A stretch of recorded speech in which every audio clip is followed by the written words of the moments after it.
Hey there, news followers. Today we're diving deep into the House GOP's funding plan and why experts are warning it might be a ticking time bomb. So let's get into it. The House GOP's 6-month government funding plan just cleared a key hurdle on Tuesday, but it's still hanging by a thread. Speaker Mike Johnson is in the hot seat, trying to avoid a government shutdown with a very narrow majority.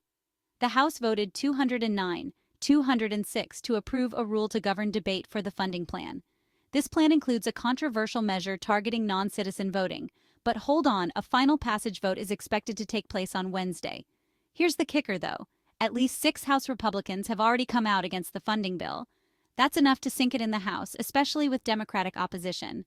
And let's be real, the bill is considered dead on arrival in the Democratic-controlled Senate. Plus, the Biden administration has made it clear that the president would veto the measure. The GOP's 6-month funding plan aims to extend government funding until March 2025. It includes the SAVE Act, a GOP-led bill that passed the House back in July. The SAVE Act would require documentary proof of U.S. citizenship to register to vote in federal elections, even though it's already illegal for non-citizens to vote in federal elections. This push comes as former President Donald Trump and his allies continue to cast doubts on election integrity, just in time for the 2024 elections. After Tuesday's vote, Trump took to Truth Social, urging congressional Republicans to vote against a continuing resolution to fund the government unless they get absolute assurances on election security. This spells out the uphill battle Johnson faces ahead of the next vote on Wednesday.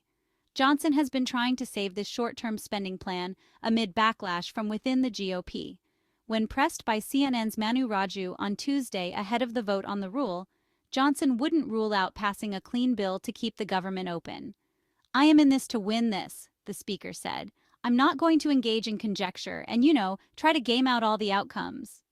Johnson's determination to push forward with the plan comes as frustrated members of his own party predict that the SAVE Act would likely be dropped once the Senate rejects the measure, even if the funding bill passes the House. So far, Johnson hasn't presented a Plan B.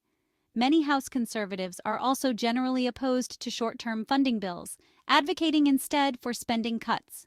Johnson was adamant earlier Tuesday that House Republicans are moving forward with the legislation, despite significant opposition within his own ranks. He admitted, "I've got a few more colleagues to talk about. We'll be doing that today." So what do you think? Is the House GOP's funding plan a fiscal house of cards ready to fall? Drop your thoughts in the comments and make sure to subscribe for more updates on this developing story. Thanks for tuning in.